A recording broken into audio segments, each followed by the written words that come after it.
ബിസ്മില്ലാ അൽഹംദുലില്ലാ വസ്സലാത്തു വസ്സലാമു അലാ റസൂലില്ലാ വഅലാ അലിഹി വസ്വഹ്ബിഹി അജ്മഈൻ അമ്മാ ബഅദ്.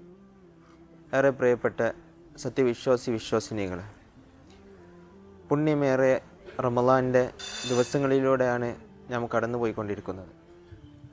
ഒരുപാട് സൽക്കർമ്മങ്ങളിൽ മത്സരിച്ചും ഒരുപാട് സൽക്കർമ്മങ്ങൾ ചെയ്തും നാം നമ്മുടെ ദിവസങ്ങൾ മുന്നോട്ട് നീക്കുന്നു.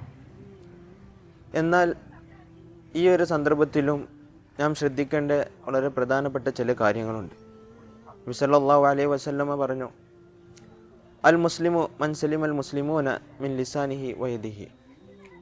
ഒരു യഥാർത്ഥ വിശ്വാസിയുടെ നാവിൽ നിന്നും അവൻ്റെ ഉപദ്രവങ്ങളിൽ നിന്നും മറ്റുള്ള വ്യക്തികൾ എപ്പോഴും സുരക്ഷിതരായിരിക്കണമെന്നാണ്. എന്നാൽ മാത്രമാണ് അവൻ യഥാർത്ഥ ഒരു മുസ്ലിമായി തീരുകയുള്ളൂ. അതുകൊണ്ട് തന്നെ നമ്മുടെ സംസാരത്തിൽ നിന്ന്, നമ്മുടെ കൈകളിൽ നിന്ന്, നമ്മുടെ ഉപദ്രവങ്ങളിൽ നിന്ന്, നമ്മുടെ സോഷ്യൽ മീഡിയ ഉപയോഗത്തിൽ നിന്നെല്ലാം നാം ആരെങ്കിലും വേദനിപ്പിക്കുന്നുണ്ടോ എന്ന് നാം ഓർക്കേണ്ടതുണ്ട്. അത്തരത്തിലുള്ള പ്രവൃത്തികളിൽ നിന്ന് നാം വിട്ടു നിൽക്കേണ്ടതുണ്ട്. അല്ലാഹു സുബ്ഹാനഹു വ തആല അത് നമ്മളെ അനുഗ്രഹിക്കുമാറാവട്ടെ.